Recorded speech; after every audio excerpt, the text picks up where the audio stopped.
देखिए अब से थोड़ी देर पहले, क्योंकि हम आपको लगातार आंकड़े भी दिखा रहे हैं और आंकड़ों के साथ साथ तस्वीरें भी। इस वक्त 19 रैलियां की गई प्रधानमंत्री मोदी की तरफ से और इलेक्शन कैंपेन कितना जोर पकड़ता हुआ नजर आया। 6 रोड शो, जिसमें एक सबसे लंबा रोड शो प्रधानमंत्री मोदी की तरफ से किया गया। साथ ही अमित शाह ने लगभग 16 रैलियां वहां पर की और इसके साथ साथ ताबड़तोड़ रोड शो उनकी तरफ से किया गया। 20 रोड शो अमित शाह ने किए। योगी आदित्यनाथ उत्तर प्रदेश के मुख्यमंत्री स्टार कैंपेनर्स के तौर पर आजकल राज्यों में वो कैंपेनिंग करते हुए हर बार नजर आते हैं और 10 रैलियां उनकी तरफ से की गई, 3 रोड शो उन्होंने किए। लेकिन ये आंकड़ा राहुल गांधी का आपको दिखाती हूं, क्योंकि इस बार राहुल गांधी, प्रियंका गांधी की तरफ से भी ताबड़तोड़ चुनाव प्रचार किया गया। कांग्रेस के नेता राहुल गांधी मैदान में थे, चाय की चुस्कियां लेते भी वो नजर आए। 23 रैलियां उनकी तरफ से की गई। प्रियंका गांधी कांग्रेस की महासचिव, 15 रैलियां, 11 road show, 32 rally, 1 road show किया। मल्लिकार्जुन खड़गे ने, और अमित, मल्लिकार्जुन खड़गे का जरूर जिक्र करना होगा, क्योंकि देखिए कुर्सी संभालने के बाद और एक बड़ी जिम्मेदारी संभालने के बाद कर्नाटक में रिजल्ट आने वाले हैं, पहला राज्य ये होगा। तो जाहिर बात है कि अगर कांग्रेस के लिए आज का दिन अच्छा होता है तो वो तो नतीजे बताएंगे, लेकिन मल्लिकार्जुन खड़गे, राहुल गांधी, प्रियंका गांधी की जोड़ी और एक लंबे अंतराल के बाद सोनिया गांधी का प्रचार, इसकी जरूर चर्चा होगी। बिल्कुल पूर्णिमा, सबसे बड़ी बात है मल्लिकार्जुन खड़गे का ये गृह क्षेत्र है कर्नाटक। 9 बार वहां से विधायक रहे हैं वो और 3 बार सांसद रहे हैं। तो मल्लिकार्जुन खड़गे के लिए ये एक परीक्षा भी होगी कि खासतौर से जिसके लिए दांव लगाया गया था कांग्रेस पार्टी का उनके ऊपर, कि दलित समाज से आते हैं और दलित समाज किस तरह इसको लेता है, कैसे वोट करता है, वो दिलचस्प होगा। और उसके लिए सबसे मुख्य बात है कि मल्लिकार्जुन खड़गे जिस तरह से लगातार इस बात को कह रहे थे कि दलितों का वोट और कांग्रेस पार्टी को जाएगा, वो वोट क्या शिफ्ट होता है, क्योंकि दलितों के पिछले बार जो वोट के प्रतिशत थे पूर्णिमा, वो प्रतिशत साफ तौर पर डिवाइड थे। और इस बार क्योंकि बजरंग दल पर बैन करने की भी बात कांग्रेस ने कही है, और पिछले दिनों 2 घटनाएं हुई थी कर्नाटक में जिसमें दलित समुदाय के लड़कों के ऊपर कुछ अटैक हुआ था और उस अटैक के लिए कहा जा रहा था कि कुछ लड़के जो बजरंग दल से ताल्लुक रखते हैं उनका हाथ है। कुल मिलाकर यह आरोप प्रत्यारोप तब से ही शुरू हुआ था और अब खास तौर से खड़गे को यह उम्मीद है कि चूंकि मैं अध्यक्ष हूं कांग्रेस पार्टी का और यहां सर्वे होने के कारण मुझे इसका ताज मिलेगा। अब देखना दिलचस्प होगा कि वो ताज मिलता है या नहीं। लेकिन ये तो दिलचस्प है ही। देखिए बीजेपी का दावा हो चुका है नतीजों से पहले कर्नाटक चुनावों को लेकर, डबल इंजन की सरकार बनेगी, ये कहना है बीजेपी का। कर्नाटक में बहुमत हासिल करेंगे बीजेपी, ये कह रही है। यानी भले ही एग्जिट पोल कुछ भी कहते हो, लेकिन बीजेपी कॉन्फिडेंट नजर आती है और नतीजों से पहले बीजेपी का यह कहना है कि डबल इंजन की सरकार बनेगी और कर्नाटक में बहुमत हासिल करेंगे। जाहिर बात है कि अपनी पिछली बार के प्रदर्शन से बेहतर की उम्मीद बीजेपी करती हुई नजर आ रही है, लेकिन कुछ ऐसी ही उम्मीद इस बार कांग्रेस को भी है और दोनों ही उम्मीदों के बीच जनता ये तय कर चुकी है, क्योंकि कांग्रेस दफ्तर में तो जश्न की तैयारी अमित देखे हो चुकी है, ढोल नगाड़े के साथ जश्न की तैयारी। और अमित अभी तो पहला रुझान भी नहीं आया, लेकिन ढोल नगाड़ों के साथ लोग पहुंच चुके हैं कांग्रेस के दफ्तर। पूर्णिमा, ये दिल्ली का कांग्रेस कार्यालय है 24 अकबर रोड पर, जहां पर लोग ढोल नगाड़ों के साथ मौजूद हैं। कांग्रेस को यह उम्मीद है कि शायद एक राज्य हिमाचल के बाद यहां बचता है, अगर बचा सके कांग्रेस तो बचा लेगी और फिर 2023 में अगर ये परिणाम कांग्रेस के पक्ष में आते हैं तो फिर जो तमाम राज्य हैं उसके ऊपर कांग्रेस खास रणनीति बनाने की कोशिश करेगी। उत्साह है, लेकिन उत्साह कब तक ये कायम रहेगा, क्योंकि जब तक नतीजे नहीं आएंगे और पूर्ण रूप से 112 के ऊपर जो भी पार्टी लाएगी उसके लिए बहुत सेफ रहेगा पूर्णिमा, क्योंकि अब तक हमने देखा 113 का वो जो जादुई आंकड़ा है वो बहुत महत्वपूर्ण होने वाला है।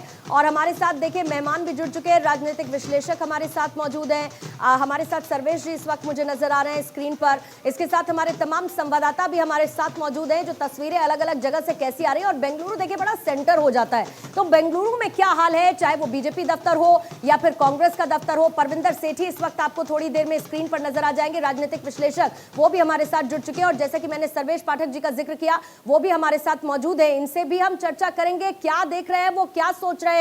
और बीजेपी कांग्रेस के गेस्ट भी अब से थोड़ी देर बाद हमारे साथ जुड़ेंगे, उनसे भी हम चर्चा करेंगे कैसी उम्मीद है। लेकिन दोनों ही पार्टियों की तरफ से अपने अपने दावे, और दिल्ली के कांग्रेस दफ्तर की तस्वीर तो आपने देख ली, ढोल नगाड़े वहां पर बजने शुरू हो चुके हैं। बीजेपी दफ्तर का हाल बेंगलुरु में क्या है ये आपको बताएंगे मेरी सहयोगी अदिति नागर इस वक्त हमारे साथ जुड़ चुकी हैं, और सचिन दुबे कांग्रेस के दफ्तर से बेंगलुरु से इस वक्त हमारे साथ जुड़े हुए हैं। सबसे पहले अदिति आपके पास आते हुए, क्योंकि आप तो बीजेपी दफ्तर बेंगलुरु में और बीजेपी ये दावा कर चुकी है कि पूर्ण बहुमत की सरकार बनाएगी और वो जीत रही है, नतीजे उनके फेवर में आएंगे। आप तो बेंगलुरु में मौजूद हैं, जरा नब्ज तो टटोलिए और बताइए क्या चल रहा है वहां पर।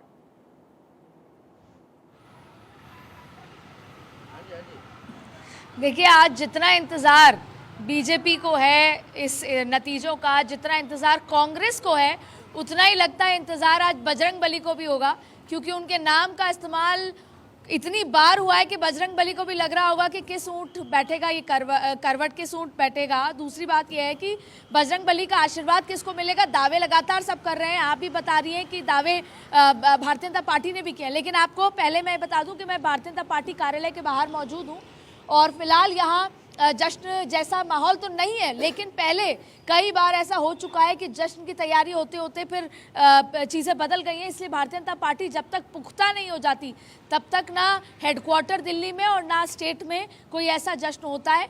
लेकिन अब देखिए, प्लान बी की चर्चा होने लगी है। बात यह है कि भारतीय जनता पार्टी कह रही है कि जो आंकड़े एग्जिट पोल में आए हैं वो नहीं सही होंगे और हम सरकार बनाएंगे। लेकिन अभी सुबह 6 बजे से डीके शिव कुमार और मल्लिकार्जुन खड़गे की लगातार बैठक चल रही है। वहीं सिद्धारमैया अब अपनी कॉन्स्टिट्यूएंसी में ज़रूर है, लेकिन कल 4 घंटे की बैठक जिसमें केसी वेणुगोपाल, मल्लिकार्जुन खड़गे, डीके शिव कुमार से लेकर सीनियर नेता मौजूद थे और उन्होंने भी प्लान करी कि बीजेपी के प्लान बी को जवाब देने के लिए क्या तैयारी कांग्रेस को करनी है। कांग्रेस भी आश्वस्त है।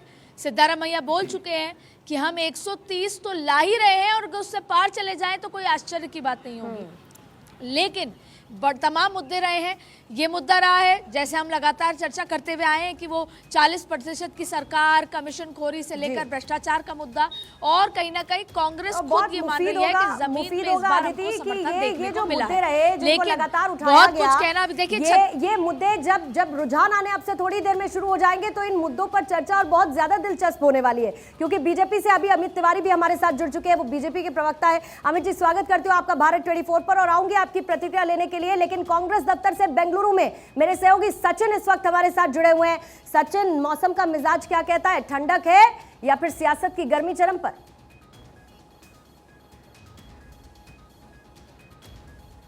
सचिन, क्या सुन पा रहे हैं आप? सचिन से लगता है हमारा संपर्क नहीं हो पा रहा है।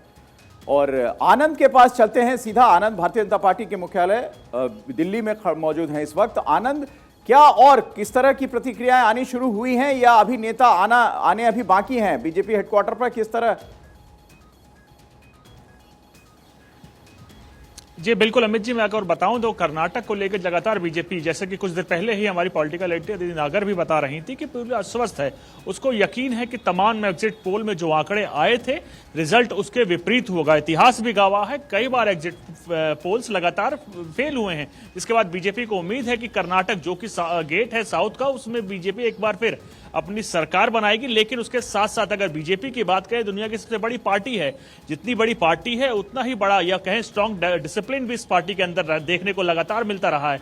तो उसी का एक और बुनियाद आगे से सामने आई है कि बीजेपी इस वक्त, जबकि बीजेपी लगातार लोग कह रहे हैं या सरकार वहां की कह रही है कि बीजेपी कांग्रेस की तरफ रुझान जा रहा है, लेकिन बीजेपी आश्वस्त है कि जीत उसकी होगी। लेकिन तमाम चीजों को वो पूरी तरह से पुख्ता कर लेना चाहती है, तमाम आंकड़े वो देख लेना चाहती है, उसके बाद ही अपनी प्रतिक्रिया देगी। लेकिन लगातार हमारे सोर्सेज बता रहे हैं, बीजेपी बैकडोर डिप्लोमेसी जो कि कही जाती है, एक जुमला यूज किया जाता है, उसको लेकर तमाम चीजों को अब आगे का प्लान बी भी देखने लगी है कि अगर आंकड़े उसके विपरीत जाते हैं या किसी का सपोर्ट लेने की जरूरत पड़ती है तो बीजेपी लगातार धीरे-धीरे प्लान बी की तरफ भी शिफ्ट करती चली जाएगी। तो आपको नजर आ रही है और बीजेपी ये कह रही है कि हम सरकार बना रहे हैं, वो भी पूर्ण बहुमत के साथ।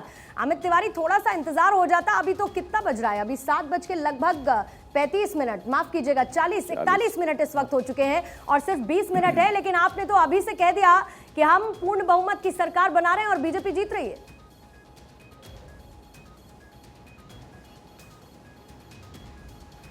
और कर्नाटक इलेक्शन के दौरान किया, तो सबसे क्या चल रहा पता है। और उस जो हमने मेहनत के बीच हम गए, मंत्री मोदी जी, अमित शाह जी, जेपी नड्डा जी, हमारे जितनी मेहनत, तो वो सब संदेश और उसी के बिना पर हम ये कहते हैं कि हमारी जीत होगी। कर्नाटक में पुनः सरकार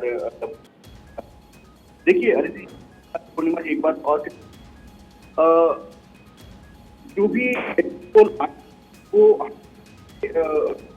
2018 वो 4 थे, तो उससे भी हमने 100 से किया, लेकिन लोग